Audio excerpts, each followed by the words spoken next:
तो भैया लोग तो जानते वालों जैसे कि सावन का मौसम मतलब चढ़े वाला मतलब चालू समझ वाला हो गई काहे से कि बोलबम गाना अब आए वाला भोजपुरी इंडस्ट्री में खाली बोलबम गाना बजी। हम काहे वीडियो बनी ना तो के बता दी तो जौन प्रमोद प्रेमी लाल यादव जौन गाना आ गया बोलबम सॉन्ग और गनवा का नाम एक बोलबम झकोरा मारे झूलनी। अब देखबा तो पहला सिंगर हम जौन की 2024 में मतलब बोलबम गाना गाए वाला सिंगर हम। अभी देखबा तो केनो सिंगर का पता ना चलत हुई कि बोलबम गाना का मतलब एको सिंगर ऐसा ना ऐसे गाना गइलो ये सब बोलबम को। लेकिन प्रमोद प्रेमी लाल यादव को बना बता मतलब गाना के बारे में बता दें भैया लोन तोलन के तो इनकर जौन गाना आज बा 5वां नंबर गाना बोलबम 2024 का। क्या बात कर रहे हैं? तो हाँ भाई लोग तोलन सही सुनत हो जो ना कि 5वां बोलबम गाना हो ना तोलन के बताए थे जो पहला गाना ही गाना गइले हम सोनावा सलामत रहे पे देखबा तोलन के व्यूज बताए तो 2 बिलियन से भी पार हो गई। आज जो कि दूसरा नंबर पे जौन गाना गइले हम जल ले बिया मतलब बहुत मस्त गाना यो रहल ए पे देखबा तो व्यू देखबा तो कुछ समझ कि अच्छा खासा गइले ही बा। ना तो तीसरा नंबर पे जौन गाना इनकर आ गइले ना प्रमोद प्रेमी लाल यादव वो गाना का नाम है कि कवरिया के तकला से मतलब कवरिया के तकला से गाना हवा प्रमोद प्रेमी लाल यादव का तीसरा गाना। चौथा गाना के बारे में तो उनके बता दें तो चौथा ईयर लगी गाजा मार के ए ऊपर देखबा व्यूज मतलब कुछ अच्छा गइल आना तो तोलन तो 5वां जो न कि आइल भाई गाना बोलबम झकोरा मारे झूलनी।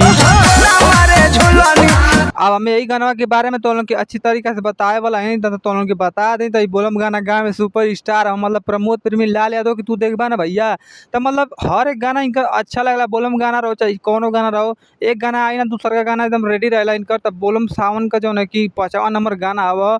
वीडियो ना बना पे कुल गाना कहाँ से कितना गाना की बार हम वीडियो इनकी बनाई जो है कि फिलहाल तो गाना की बता दें कि कौ गाना गइले हम तो 5 नंबर गाना मतलब और सिंगर के देखा तक बोलबम का कुछ पते ना लेकिन प्रमोद प्रेमी लाल यादव मतलब ध्यान दिले रहे ना कैसन पब्लिक गाना चाहती है हर मौसम के हिसाब से गाना गाए वाला हम अच्छा लगला इनका गाना सुने में मस्त भी लगेला। अब तो लोन की गाना के बारे में भाई लोन का पता गाना जो आयल बा यही गाना पर आयल बा झकोरा मारे झूलनी जौन की तू जानते हो कितना बाजल रहे पे देखत हो इसमें जौन इसमें वीडियो बनाओ थी उसमें का व्यूज बताए तो 50 मिलियन भी पार हो गए मतलब समझ आलूँ कि प्रमोद प्रेमी लाल यादव के गाना कितना रिकॉर्ड तोड़ दिले बहुत अच्छा खासा गाना गइले ना वही पे गाना गावल गल वही म्यूजिक पर वही धुन पे एकदम गाना गावल गल बोलम गाना वहाँ जेके सुनला की बात का ही मतलब वैसे आनंद आवत जन पहिलका वाला गाना रहे।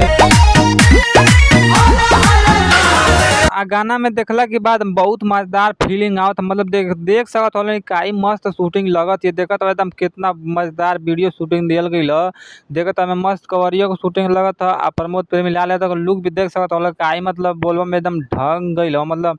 जो न कि एकदम कावरिया बन के एकदम गाना गावे ना मस्त मस्त एकदम लाइन ये कहल गल कि भोजपुरी में जौन बोलबम गाना गाए वाला हूँ प्रमोद प्रेमी लाल यादव कहे से कि बोलबम गाना में बहुत हिट मानल जाला बहुत मस्त मस्त गाना दिले बढ़िया गाना जौन की गइले बाड़